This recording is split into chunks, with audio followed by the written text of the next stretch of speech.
Hello, my name is Peter Moosgaard. Thanks for the invitation. It's funny, I thought about this speaker recently, and he talked about what can be connected and interconnected, and you know, this whole project of interconnecting everything all the time. And it was, and I asked myself, I asked him, well, can't you think of anything that is better if you're kind of not connected or something, or disconnected? And he was like, no, sorry, can't think of anything. What I want to say is that it seems like there are kind of deeper forces at play in the construction of this technological experience.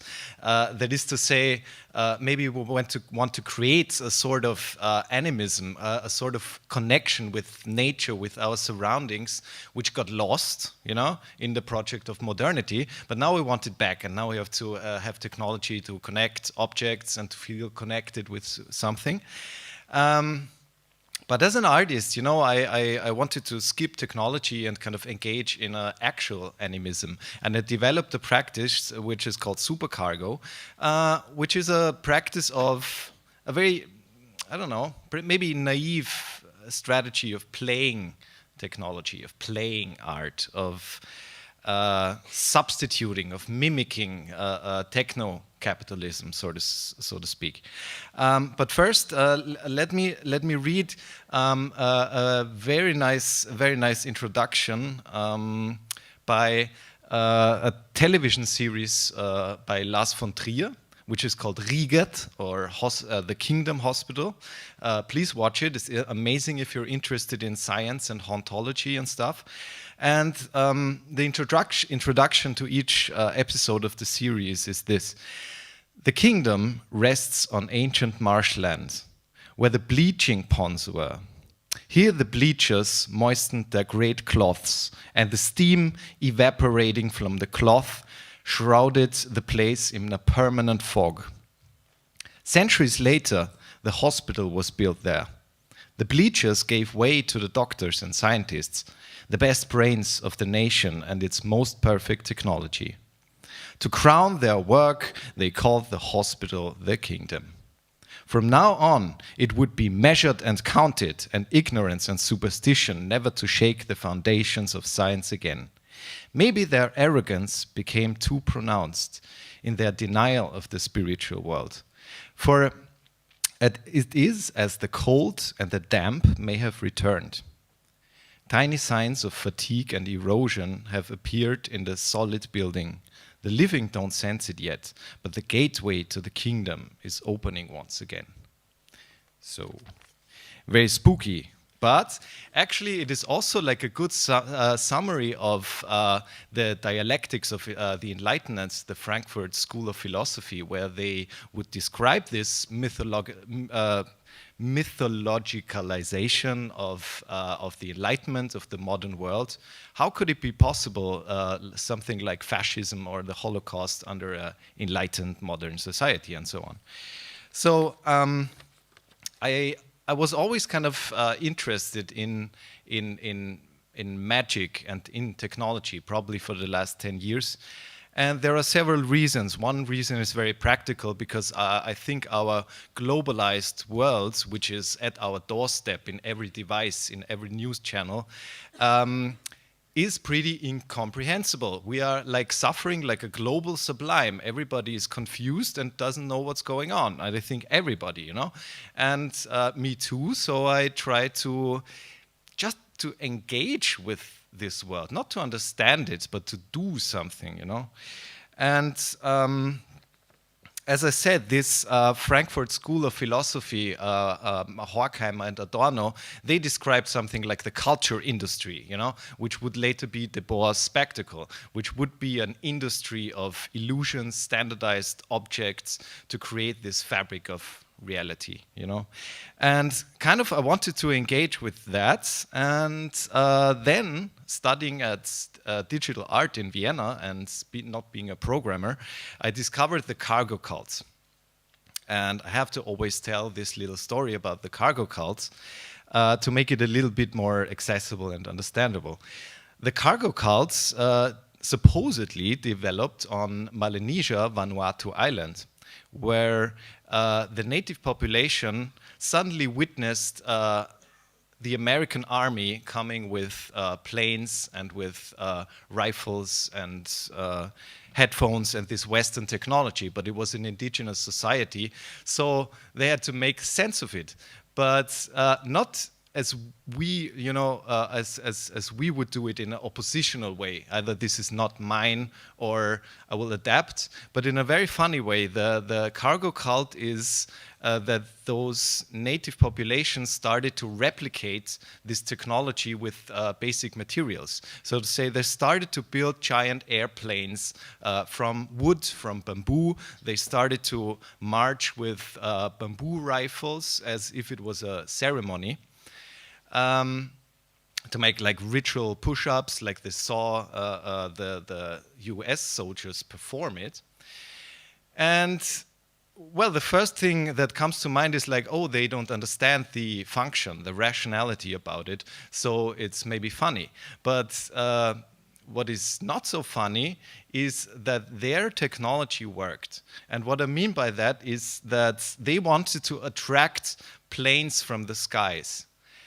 They wanted to, because the US soldiers would get supplies, cargo from airplanes. So the natives wanted to also, to entice, to enchant those planes from the skies. And the funny thing is, by replicating the Western technology and the Western rituals and performances, it worked. Because suddenly a lot of anthropologists and tourists came to the island in airplanes to witness those strange phenomena. So I thought, wow, that is, okay, maybe that is a clever spiritual technology, to replicate things and to perform things you don't understand. And that's what I did in art. I just used the context of art, the context of the museum, of the gallery, to experiment with this meta technology or with this spiritual technology that is called supercargo, which is to examine, the performances around our technology. What are the gestures and performances we do with our cell phones when we look for a signal? And Nicolas Nova is here. Check out his curious rituals. And I would just experiment with that and see if it works. And yeah, that's a kind of, I cannot go that much into detail into the methodology of supercargo. But it works with, appropriation, mimicking, branding, so on, And yeah, that would be too much. I only have my 10 minutes. Yeah.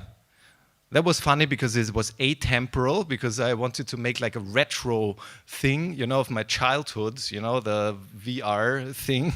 But then I made it, and then suddenly the Oculus came out, and suddenly it wasn't retro, but very, contemporary.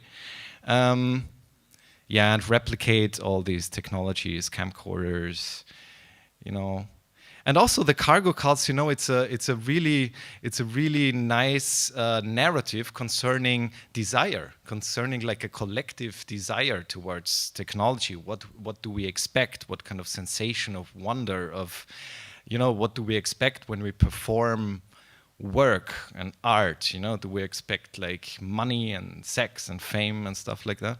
And yeah, drones and Apple Store, DVD on, so on. Yeah, and I always go to the woods, whereas the other media artists would, be desperate because some technology wouldn't work, and I would just go to the woods, collect some branches, and make a sculpture. And I always have a picture in mind what I want to build, like a Mars rover or something. And then I hallucinate this technology in the woods, and then I suddenly find a stick, and I'm like, wow, that looks like a USB symbol, and I take it back to the gallery. And yeah, and what I wanted to say is that this kind of technology, this supercargo technology really works, because I was invited to make a gallery exhibition, and I was like, oh, that's so slick and so, commercial. So we'll just build an Apple store. replicate it perfectly with iPads and product shots and whatnot. Then two Chinese girls came and they made selfies with the mock-up phone, confusing those two. And yeah, and it worked because I sold like a wooden iPhone for more expensive than an actual iPhone. And it was, what? Why is that? That is magic, It's like going to Thailand with $10 and saying like, yeah, well, listen, we both have this piece of paper, but at my place it's kind of 100 times worth more than at your place. I don't know why. I mean, it's stupid. It's magic. I don't know who decided that, It's kind of a fictional thing. And then I took it up another notch. I went to a Philippine island in perfect seclusion, and I only took one book about the Bauhaus. It's a famous modernist school of design, and as if it was my only religious point of being a crazy Werner Herzog guy on this island. I built like Frank Lloyd Wright's falling water from bamboo, and I kind of meditated on the transformative power of art and technology. And yeah, that's kind of the Bauhaus logo, actually modern, but I carved like a totem and what else? That was the book that was transformed in a shamanic way. And then I started to rebuild, like modernist chairs from the island materials. Like, that's Gerrit Riedwald. And the club chair and Marcel Breuer and stuff like that. Yeah, that's me, and with modernist symbolics, blah, blah, blah. That's Josef Alber's abstract modernist painting, but the weavers on the island said, hey, wow, we can do that in our pandan technique, it's called.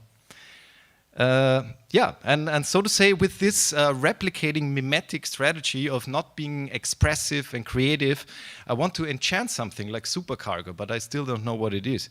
But yeah, an example would be what supercargo is like the Brillo box of Andy Warhol, because it's not an actual Brillo box, it's actually a replica. It's a wooden box with a print on it, Brillo, it's fake, and now it's an object of cult and of millions of dollars. So that's the transformation from cargo to supercargo.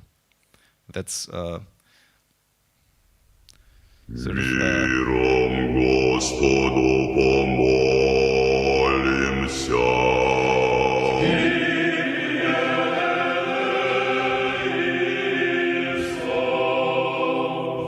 О свышнем мире и о спасении душ наших Господу помолимся.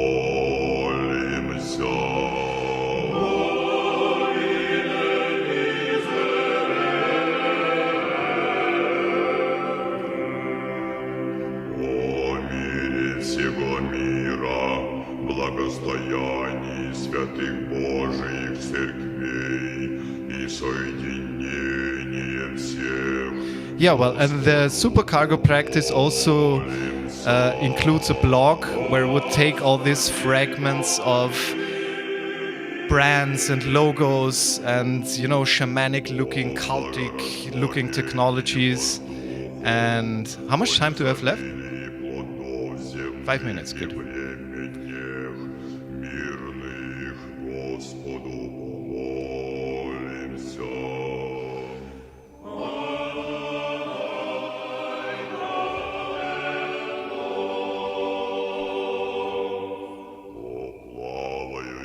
Путешествующих, недугующих, страждущих, плененных. Well, yeah, you get the point. And another example of supercargo is this visual collection where I would take, found footage and works of other artists which reminded me of something cultish, and sacred looking. And and I tried to combine those things to tell a visual story, in form of a blog, scrolling and telling this visual story and taking all those fragments of a global experience of logos and technologies and this kind of stuff and kind of make a narrative with it, you know, and just to make sense visually. I don't even understand it, but it would look something like this, you know, and that's hard to describe, because when I take all these things like nature, technology, ritual, and profane stuff, you know, like, I don't know, Coca-Cola, and you just flip the logo around and it looks really, I don't know, Arabic and foreign, you know, and there you have a loudspeaker made out of a shell, and I would take all of these binaries, you know, so to say, like, is that really familiar, or is it really exotic, or is it really profane, or is it really sacred, and create this perfect ambivalence, sort of. Which I don't even understand, but I understand the ambivalence that comes out of all this, you know, to make it look totemistic and cultish. And as I said in the introduction, like, I'm interested in looking for these deeper forces at play in the construction of our advertising and technological world.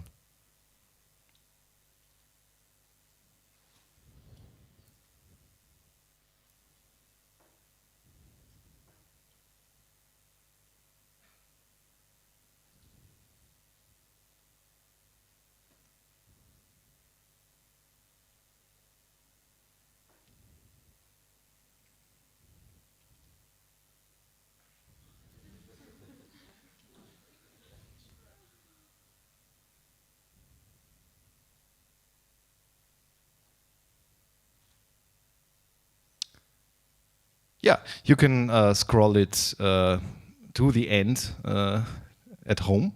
The domain is cargoclub.tumblr.com. And, well, yeah, that's about it. Thanks very much.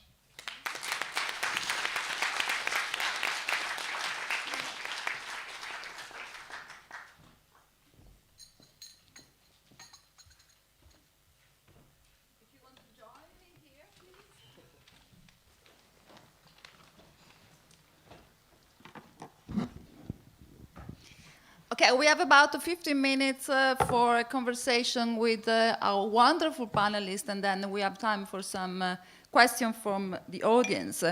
I would like to start by saying that all this presentation this afternoon really brought forward really beautifully that there is a very urgent need to sort of short circuit what we take as a linear temporality of a future coming ahead, driven by technology and bringing us a better world and progress, which is the modernist idea, right?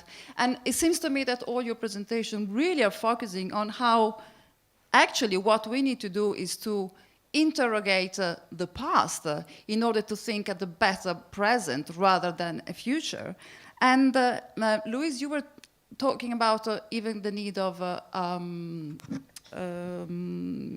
renegotiating the origins, which also bring us back to mythologies of the origin. So there are a lot of very interesting points that really emerged here. My first question will be, if we have to remap the past in order to rethink the present, what are the most suitable mythologies that we can live by today in terms of technology? Luis, would you like to start?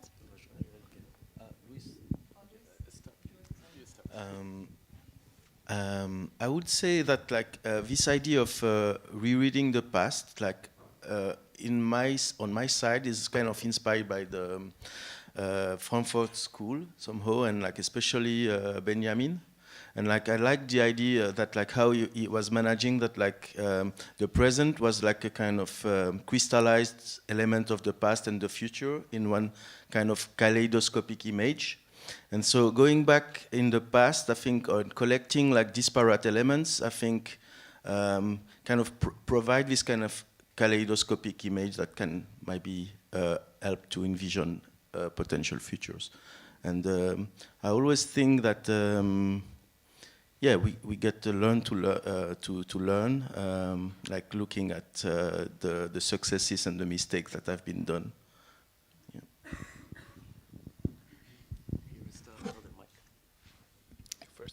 Okay. Well, it's a very good question, but I think that you have to question. It's about questioning the past, because I think very interesting. I find very interesting that right now there is this obsession with the past, with fetishism. If you see, for example, Netflix and its fixation with the 80s or something, and believe me, the 80s wasn't that fun, as you see on Netflix or something. So instead of this fetishization of the past, I will prefer to critically questioning the past. We have now the archives. We have the internet that is like the biggest archive. So why don't we just like follow the trails, but in kind of interrogating this archive and the things that we can find in this archive in order like to engage in thinking about the future. So for me, that's a better way to use this technology than just trying to imitate the past. Peter. Well, I think the West, the modern thinking is doing the mistake again that it has been doing all the time, you know, this separation of nature and culture, and then do something to fix it, like dialectics, and then like, you know, and it gets worse and worse and worse, and suddenly all this is a contradiction, you know. So the mistake here is, you know, that we want to fix this is this the past or the future, you know? And in thinking about, okay, we have to speculate more about the future and discover the past again, we're again on the timeline. So to see, we have to learn to really abandon it and say, like, the future is cancelled and the past is over. And what we do in the present is that we work with, as Bruno Latour said, we work with a smartphone and we also use a hammer. And the one is 25,000 years old and the other is 2 years old. And we have to think the time in terms of the objects we reanimate and that we assemble. The time is made by assembly of things, I would say. Does it mean perhaps that if it's true, as you say, that the future is cancelled and we have to really rethink our notion of time. When we say our notion of time, definitely it's a Western notion.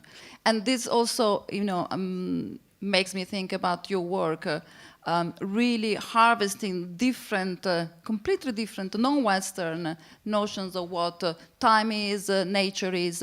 Is that perhaps a source of possible alternative narratives for us Western users and data providers to rethink technology? Yes, I think it is, and you know, after post-modernity, you know, like the bricolage was no problem at all. You know, today you have the Avengers, where like every superhero ever is in it. You know, and why wouldn't it be so difficult to have a movie with like assembling things from the future and the past and the present, and nobody cares? Because today people would say like, oh, that is so retro, you know, and that is so futuristic, and like, who cares, you know? It doesn't matter, you know. Just look at it, you know. I have one last question, and then we can open to the audience that I cannot see.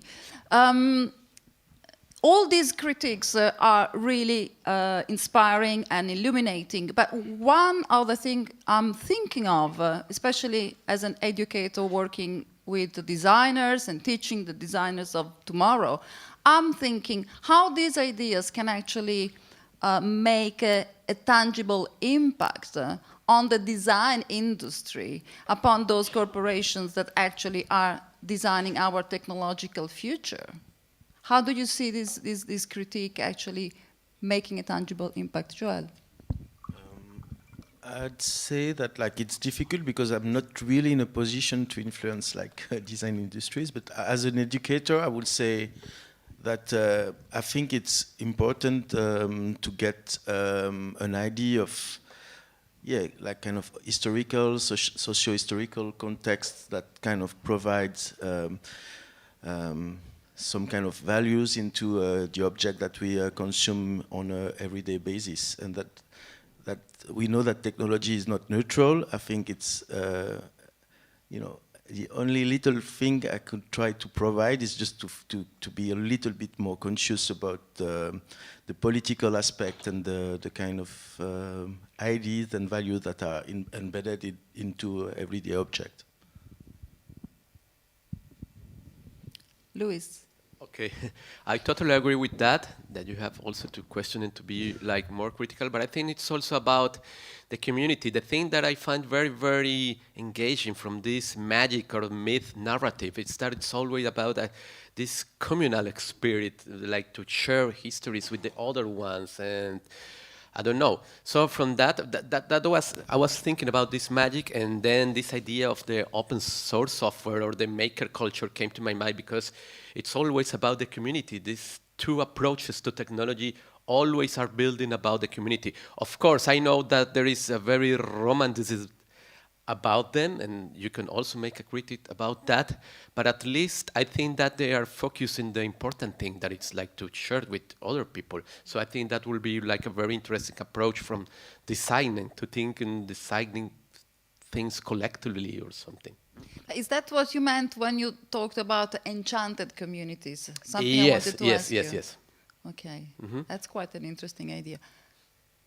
Peter, What was the question? how do we take this critique and in a way that can actually inform the actual tangible production of the technologies that are ruling our lives? I know there are don't no know. answers. Sorry, I don't know. Now, let's have some questions from the audience. Yes.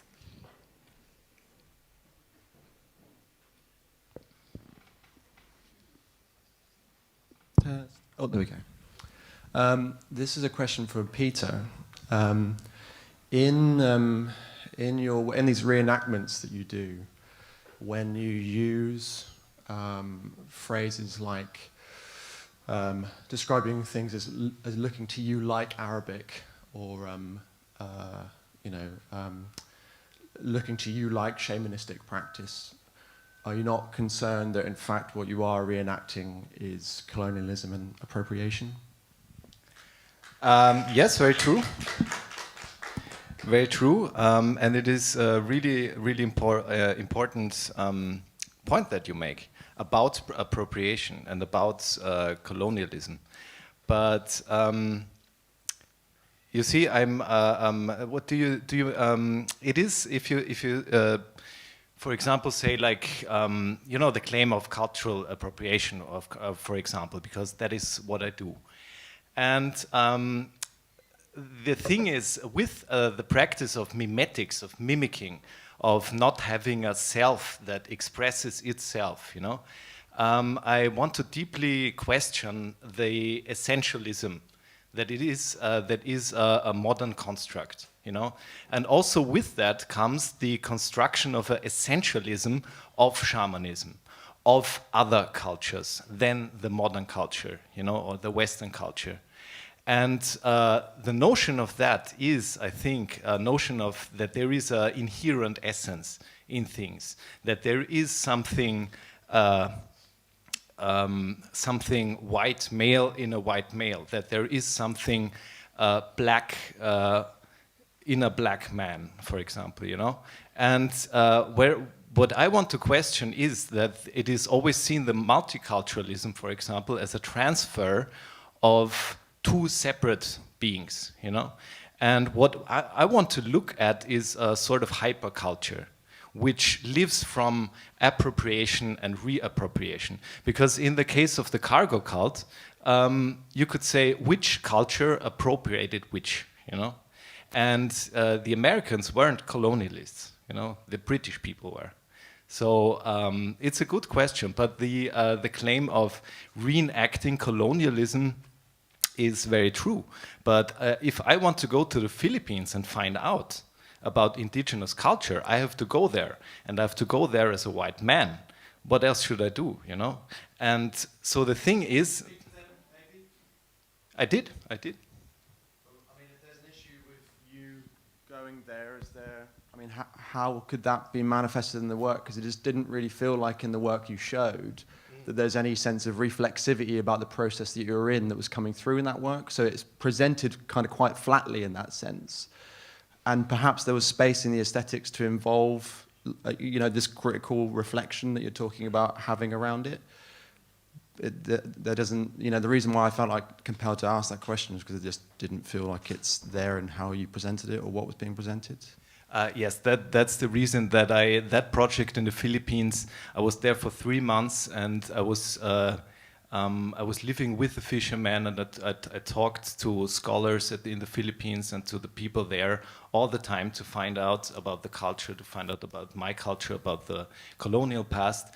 But you know, as I wanted to show some pictures, there was really not enough time to frame this context. And when it comes to indigenous culture and when it comes to colonialism and this preconception of the two opposing things, I discovered that the deeper you go into the subject, how the Filipinos feel about colonialism, how they feel about appropriation and reappropriation of Western culture, it gets complicated if you go in there. And it's never a short story when it's about that issue of colonialism and about appropriation. And I would love to discuss it in length, but it wasn't. I cannot say it in 2 minutes. It would be a reduction, and it would not be fair, you know.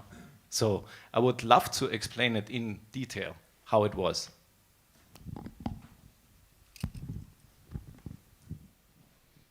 Any other question from the audience?